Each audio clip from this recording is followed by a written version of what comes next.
Winter सुरू झाला guys. बाहेर कडाक्याची थंडी आहे.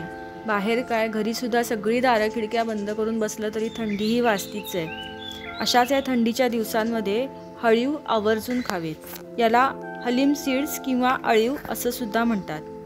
या सीड्सचे हेल्थ बेनिफिट्स खूप आहेत, जसं की त्याच्यामध्ये कॅल्शियम असतं, आयर्न, मॅग्नेशियम, अँटीऑक्सिडंट्स भरपूर प्रमाणात असतात.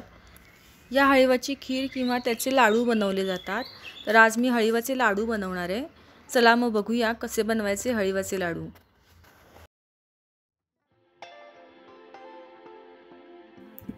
आता त्यासाठी पहिल्यांदा मी इथे अर्धी वाटी हळीव घेतले. अर्धी वाटी हळीव मी आता इथे याच्यामध्ये काढून घेते. आणि 2 वाट्या खोबरं मी इथे घेणार आहे. अर्धी वाटी हळीवसाठी 2 वाट्या खोबरं असं प्रमाण घ्यायचं.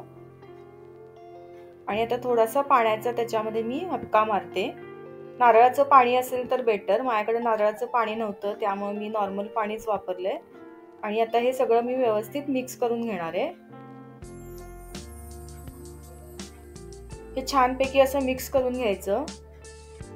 आणि आता हे व्यवस्थित असं मिक्स करून झालं की हे रात्रभर आता मी हे असंच ठेवणार आहे. आणि दुसऱ्या दिवशी सकाळी मी याचे लाडू करणार आहे. म्हणजे मग ते छानपैकी हळीव त्या खोबऱ्यामध्ये भिजले जातात.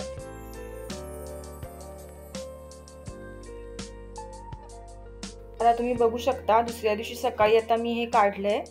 आता इथे हळीव चांगले फुललेले आहेत, तुम्ही बघू शकता. त्या खोबऱ्यामुळं आणि थोडासा पाण्याचा हपका मारल्यामुळं हळीव चांगले फुललेत. सो आता मी ते एका कढईमध्ये काढून घेते. सकाळी लाडू बनवायला वेळ नसेल तर हे मिश्रण फ्रीजमध्ये ठेवायचं, कारण ऑलरेडी हे रात्रभर बाहेर ठेवलेलं असतं भिजवत. आणि त्यानंतर मग सकाळी जर वेळ नसेल आणि दुपारी आपण लाडू करणार असू तर तोपर्यंत त्या खोबऱ्याला वास यायला लागतो. म्हणून हे फ्रीजमध्ये ठेवायचं. आणि आयत्या वेळेला जेव्हा तुम्हाला लाडू करायचे असतील तेव्हा हे मिश्रण बाहेर काढायचं आणि मग त्याचे लाडू बनवायचे. आता याच्यामध्ये आपल्याला गूळ घालायचा आहे. मी इथे 1 वाटी गूळ घेतलाय. अर्धी वाटी हळीवसाठी 1 वाटी गूळ असं प्रमाण घेतलंय.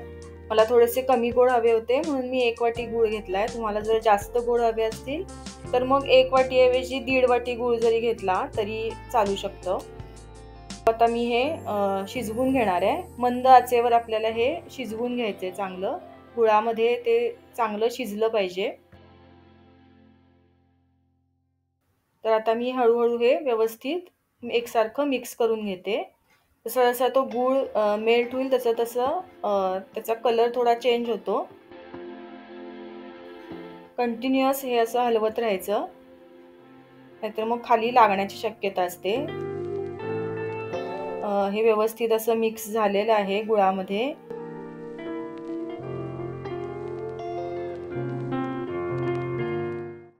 त्याला खूप वेळ लागत नाही हे लाडू करायला. हळीवाचे अगदीच एक 10 ते 15 मिनिटच लागतात. आदल्या दिवशी जर रात्री तुम्ही भिजवून ठेवलं असेल तर मग दुसऱ्या दिवशी सकाळी उठून हे 10-15 मिनिटात तुम्ही लाडू बनवू शकता. आता हे झालेलं आहे व्यवस्थित मिक्स करून. आता मी हे गार करत ठेवते. थोडेसे गार झाले, गार लगेचच होतील थंडी असल्यामुळं. गार झाले की मी ते वळून घेते. सो आता गार झाले, मी आता हे वळून घेते.